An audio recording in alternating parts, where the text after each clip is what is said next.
Salut les amis, c'est Fabien et on se retrouve pour la suite de la vidéo sur mon système à French Click là pour fixer tous mes outils sur mon mur d'établi. Ça me permet d'avoir un accès rapide. Donc si t'as pas vu la vidéo d'il y a quelques semaines, n'hésite pas à venir cliquer un petit peu par là pour venir voir un petit peu comment j'ai réalisé toute la structure, donc tous les supports. J'ai à peu près bien expliqué la chose, j'ai réalisé 2-3 éléments à la fin de la vidéo. Là aujourd'hui on va reprendre tous les éléments. Donc les éléments j'en ai réalisé 32, il y a des petits tout blancs hein, mais barre magnétique là il y en a 4, voilà. Il y en a quand même. Donc je vais pas vous passer la fabrication de chaque élément, c'est pas hyper compliqué, hein. On a vu le premier taquet en support ici contre le mur, un deuxième taquet avec la structure de porte-outils qui va venir s'emboîter dedans. Donc, un des premiers porte-outils, c'était celui-là. Donc on voit bien le petit taquet derrière qui va venir se mettre sur le support. Donc là, ce système-là, ça fait 3-4 semaines que j'utilise et j'en suis hyper content. Ça marche du feu de Dieu, c'est hyper pratique. Au début, je me déplaçais pas mal mes éléments pour essayer d'optimiser un petit peu l'attrapement des outils, la manipulation, voilà, les protections individuelles, elles sont accessibles, elles sont visibles, elles traînent pas au fond d'un tiroir. Je sais que quand je pense, que je bricole, j'ai tout qui est accessible. Et ça, c'est juste parfait. Donc sur la fin de la dernière vidéo, je vous avais montré comment réaliser mes barres magnétiques. Les petits barres magnétiques, je les avais achetés à Lidl, là, et de temps en temps, régulièrement, ils font des petits paquets de 2 ou à l'unité, ça coûte 5-6 balles là-bas, ou 7-8 balles le lot de 2. J'adore, moi je suis fan, ça me permet de venir prendre mes outils rapidement, les refixer rapidement, et pas besoin de faire 70 trous pour venir fixer X tournevis ou petites fraises, ou de clés, ou de quoi que ce soit. Donc là le système était assez simple, hein. Juste 2 petits taquets sur les extrémités de la barre, juste pour d'économiser le bois, il n'y avait pas besoin que ça fasse toute la barre derrière, même si ça pèse son petit poids. Il y a 2 vis ici, j'ai 2 vis ici, le support de chaque côté, et je viens me repositionner ça. Hop.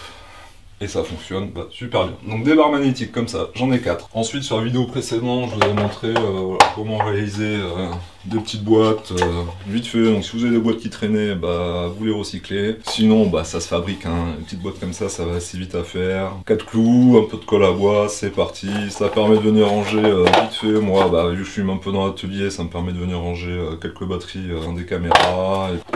Voilà. Ensuite j'ai mis ici toute la partie mèche, forêt, tout ce qui est bois en fait, ou métal qui va aller sur ma perceuse à colonne qui est juste à côté, donc c'est hyper pratique, c'est juste, voilà, c'est à côté, c'est à portée de main.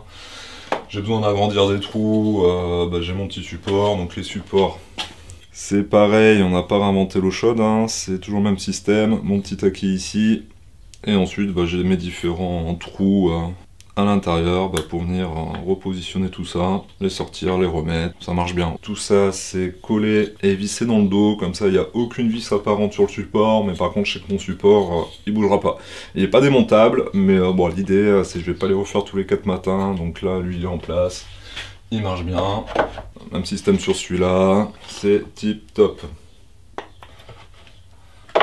Forêt à bois, même combat, hein. J'ai rajouté des petits trous parce que les petits fourrés on les casse souvent et j'ai fait 2 rangées de la même taille et comme ça si j'en voyais une qui marche pas bien, souvent quand je les avais dans une seule boîte je me rendais compte que il y en avait qui perçaient plus trop, qui étaient usés, j'ai pas quoi les affûter et puis honnêtement c'est souvent du Parkside ou du Leroy Merlin que j'ai, ça dure pas hyper longtemps, j'ai quelques bonnes mèches mais plutôt pour du métal. Quand il y en a une KHS je l'enlève et je sais que voilà, quand je vais faire mes courses à Leroy ou à Casto ou sur internet, il faut que j'en rachète une assez rapidement.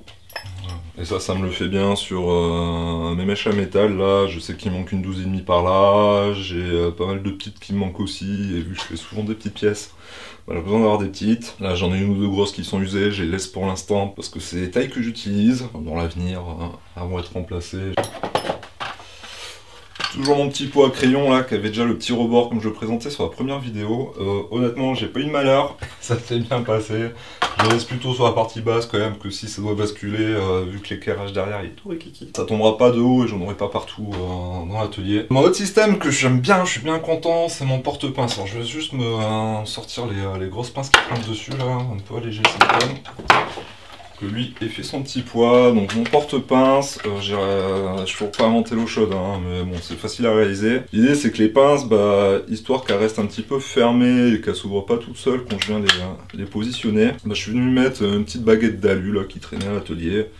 Je me suis mis ça, ce qui fait que les pinces s'emboîtent super bien dedans. Mais porte-pinces, là j'ai toutes mes pinces alignées, je les vois bien, je les attrape facilement. Je les range aussi facilement que je les ai prises. Porte-pince, c'est validé. La perceuse, je m'en sers souvent à faire des pré-trous, visser, dévisser, un chanfreiner. Là, la perceuse, savoir que c'est son support à elle. Je lui ai un petit peu fait le design du manche comme ça. Après, je le mets, je sais qu'elle est là. J'ai mis une petite baguette en alu là pour le petit crochet de la perceuse. Et ça me permet d'avoir ma perceuse à portée de main. Tout est génial en fait, hein. Je vais le dire 40 fois dans cette vidéo, mais c'est juste parfait. Petit support lambda avec des petits crochets. Petit support vite fait avec plein de petits crochets. Donc ça c'est de la récup, pareil, des taquets. Dans celui-là j'en ai mis qu'aux deux extrémités. Pas besoin d'en mettre tout le long, surtout que ça c'est une structure relativement légère. Ensuite j'ai ma petite affleureuse à main, là c'est une sorte de scie japonaise, toute rikiki, tout chez Leroy Merlin. Donc là mini support avec juste une fente que j'ai fait avec une plus grosse scie pour avoir une plus grosse tresse de lame. Je viens l'emboîter comme ça, elle bouge plus. Ça aussi, quand je mets des petits tourillons, tout ça, que ça dépasse, voilà, un petit affleurage. Donc je suis sur les scies et tout au fond là-bas, j'ai tout mon spot, scie japonaise, scie à métal, scie à bois. Je vais vous montrer ma petite scie japonaise. C'est une Lidl, hein. J'ai pas les moyens pour l'instant de me trouver, mais ça marche bien, c'est correct. Et le petit support, juste avec un petit tenon là en bois de 6 mm qui rentre parfaitement dans le trou et qui me fait le support. Là où j'ai un peu plus galéré, c'est pour ma scie à métaux. Donc la scie à métaux, j'ai pas trop de trous d'encoche pour fixer tout ça. Donc l'idée, c'est au niveau de la structure, j'ai fait des formes qui correspondent à la forme de l'encoche de la scie à métaux. Et ça marche bien, je viens la positionner, j'ai pas besoin de chercher, j'arrive, bam, je pose ça, c'est réglé. Tout ce qui est EPI, ça traîne sur mon mur, c'est facile d'accès, ça marche bien. Donc pour le casque, juste c'était une petite baguette 10 mm là que j'ai coupé à la longueur du harnais du casque. Je viens poser mon casque dessus, je l'attrape, je pose, j'attrape, je pose, j'attrape, je pose, j'attrape, je pose, ça va tout seul, c'est cool.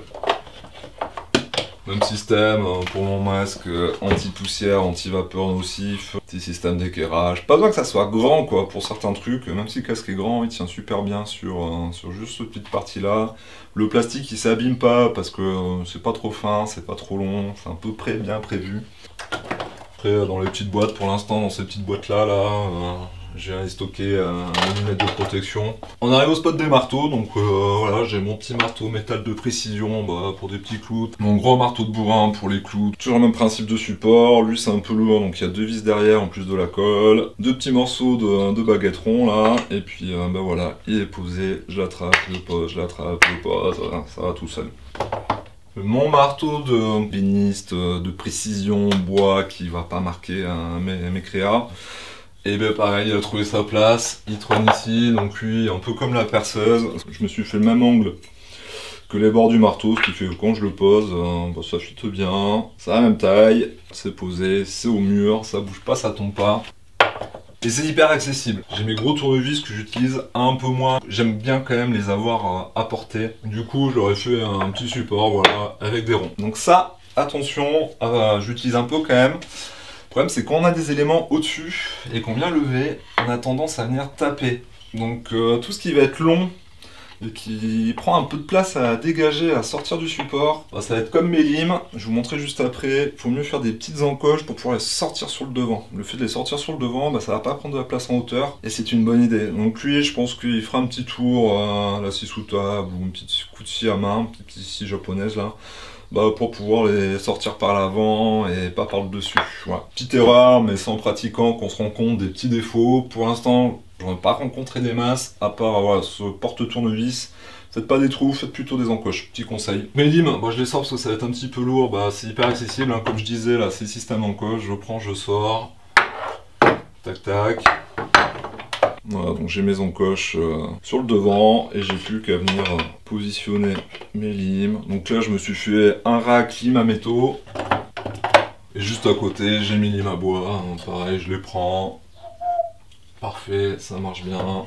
Voilà, qu'est-ce qu'il me reste? Mon petit instincteur. Moi j'aime bien avoir un instincteur dans l'établi. Je fais de temps en temps un peu de métal, j'ai des copeaux de bois qui traînent et généralement ça va pas faire bon ménage. Je suis un peu sensibilisé à tout ce qui est risque incendie, donc moi c'est pas une option, j'ai toujours à portée de main et ben là y a pas mieux. Donc c'est un petit instincteur de voiture pour des petits départs. Tout petit French kit qui s'est même un peu cassé sur une des découplages.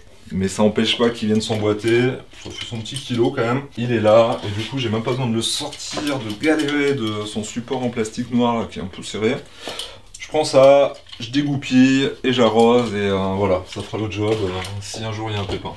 Dans ce coin-là, j'ai mes chargeurs de batterie, les chargeurs de batterie sont là, donc lui il est branché, lui aussi, et lui il est pas. Donc là c'est une mini visseuse qui a 10 ans, qui est bien pratique quand je fais mes petits montages de la CNC. Voilà, j'ai pas envie de visser à main et j'ai pas besoin de beaucoup de couple. Toujours le même système, mon petit support, un plateau, celui-là je crois qu'il est collé à la colle chaude. Mais les autres trucs de batterie c'est pareil, sûrement colle chaude pour les fixer, ça marche bien la colle chaude, quand c'est pas hyper lourd. Si vous avez mieux allez-y, mais moi l'idée c'est de pouvoir récupérer mes chargeurs si un jour je change d'idée. Pour l'instant c'est pas le cas. Bon, et puis le dernier élément qui est pas des moindres, qui me prend le tiers de la place, c'est ma cible de fléchette. Donc ma cible de fléchette, voilà, je joue aux fléchettes, j'aime bien ça. Et normalement elle est dans la maison, mais j'arrive pas à ma porte d'entrée sur laquelle elle était fixée. Et je vais attendre un peu avant de venir remettre ma cible, que la porte elle vieillisse un peu naturellement. Donc en attendant je l'ai mis ici, mais avant de la sortir je vais vous expliquer, mon mur il est pas droit ici, donc j'ai mon garage qui est un peu en forme de trapézoïde, et du coup j'ai pas d'angle droit, et quand je suis dans l'allée de mon garage, j'ai la fléchette, elle est pas du tout à ma perpendiculaire dans la visée, donc en fait j'ai ma cible qui pivote via des charnières qui sont ici. J'ai un petit système de bras aimantés sur le côté qui me permet ici, tac, de venir aimanter ma cible, et quand je viens derrière, et bah au moins quand je lance,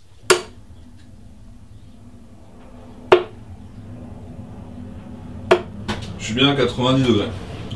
Quand j'ai fait une rangée, parce que là il y a quand même un méchant déport de 25 cm derrière, je replie mon petit bras et je vais me la remettre en place. Petite pause entre deux ponçages, une petite partie de fléchette. Donc là c'est pareil, c'est comme je disais sur la première vidéo, c'est un élément qui est très lourd là, la cible. Je suis peut-être à 7-8 kg, hein, c'est de la vraie cible en liège. Dans l'idée, j'ai ma petite vis ici pour maintenir la cible. Mes 3 French kits, donc là c'est un petit chute qui traînait, la partie centrale, la partie basse. Là, quand je la ferme, j'ai un petit système aimanté pour verrouiller, donc j'ouvre et je viens me placer ma cale pour avoir mon changement d'angle pour pouvoir jouer aux fléchettes. Je replie et j'ai mon deuxième verrouillage pareillement qui se crée.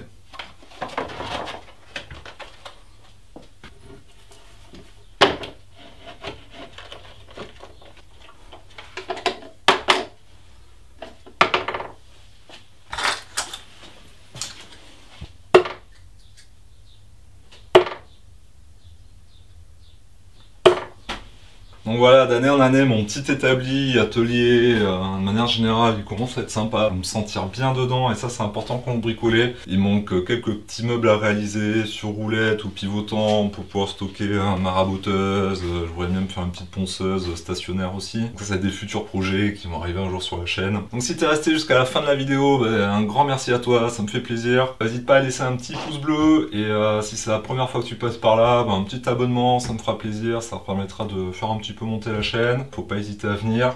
Bon bref, on s'en fiche, l'important c'est que moi je me fasse plaisir à faire ces réalisations et à vous les partager, et ça c'est le plus important, moi c'est ce qui me plaît, qui me botte. C'était Fabien, prenez soin de vous et moi je vous dis à la prochaine, ciao.